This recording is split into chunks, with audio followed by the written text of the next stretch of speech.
Je me bats pour essayer de ne pas ratifier le CETA. Nous avons la responsabilité aujourd'hui de prendre en considération ce que nous disent les citoyens européens, qu'ils soient en France, qu'ils soient en Belgique ou en Italie ou dans d'autres pays.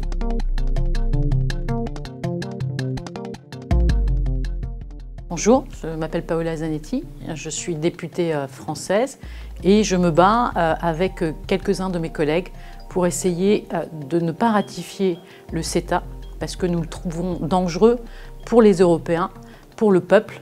Et donc nous avons la responsabilité aujourd'hui de prendre en considération ce que nous disent les citoyens européens, qu'ils soient en France, qu'ils soient en Belgique ou en Italie ou dans d'autres pays, pour pouvoir les représenter au mieux dans leur intérêt.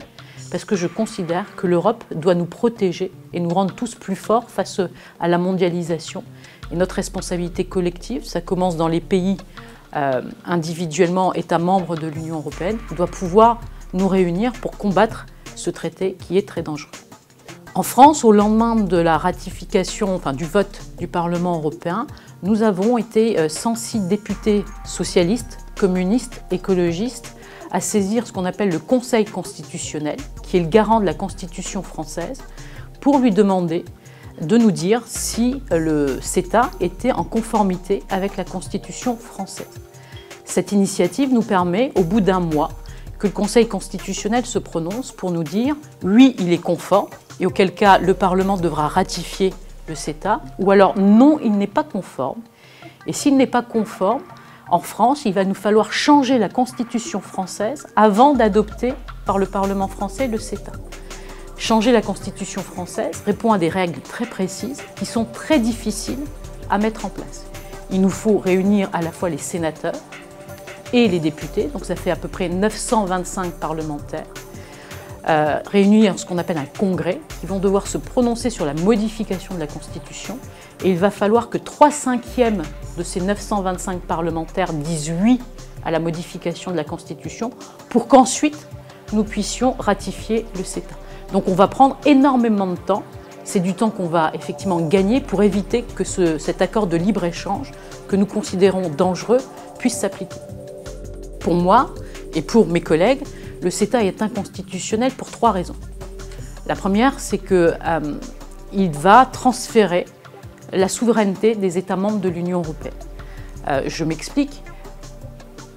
Il est prévu dans le cadre du CETA que les grands groupes industriels ou financiers vont pouvoir demain mettre en justice un État sur les propres politiques publiques qu'il a décidé de mener, sur la réglementation nationale, dès lors qu'ils considèrent, ces grands groupes financiers et industriels, que ça vient mettre en difficulté leur commerce.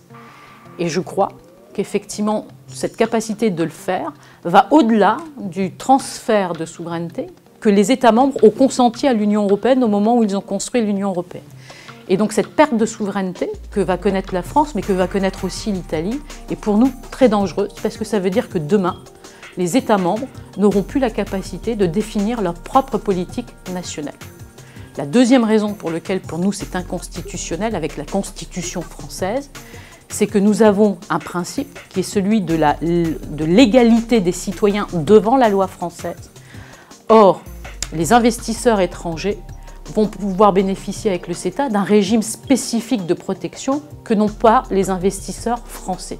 Donc là, il y a le principe d'égalité devant la loi qui n'est pas respecté avec ce CETA pour la Constitution française. Et le troisième élément d'inconstitutionnalité, c'est que nous avons aussi adossé à la Constitution française le principe de précaution environnementale, comme cela existe au sein de l'Union européenne.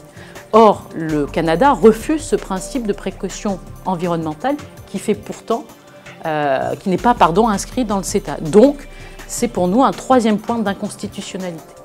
Je souhaite que d'autres pays puissent suivre notre bataille, puisque maintenant que le Parlement européen a voté le CETA, il va falloir que les parlements nationaux en fassent de même. Nous avons la responsabilité, en étant les représentants du peuple, de prendre en considération ce qu'ils nous disent. Moi, je vois beaucoup de citoyens mobilisés contre le CETA. Je vois beaucoup d'agriculteurs qui vont être mis en danger directement par le CETA, parce qu'on va importer 120 000 tonnes par an en Europe de viande bovine et porcine du Canada sans aucun droit de douane. On sait que nos agriculteurs européens sont déjà très fragilisés par la mondialisation. Ces nouvelles concurrences qu'on leur impose. Donc ma responsabilité en tant que député français, mais comme ça pourrait être la responsabilité des députés aussi italiens, belges, c'est de représenter d'abord les intérêts de leur peuple et de leurs citoyens, et de représenter l'intérêt aussi de l'Europe. Donc moi j'attends effectivement que nous soyons nombreux à nous mobiliser pour faire en sorte que ce traité ne soit pas ratifié par les parlements nationaux. C'est la seule solution que nous avons aujourd'hui pour que l'Europe continue à nous protéger.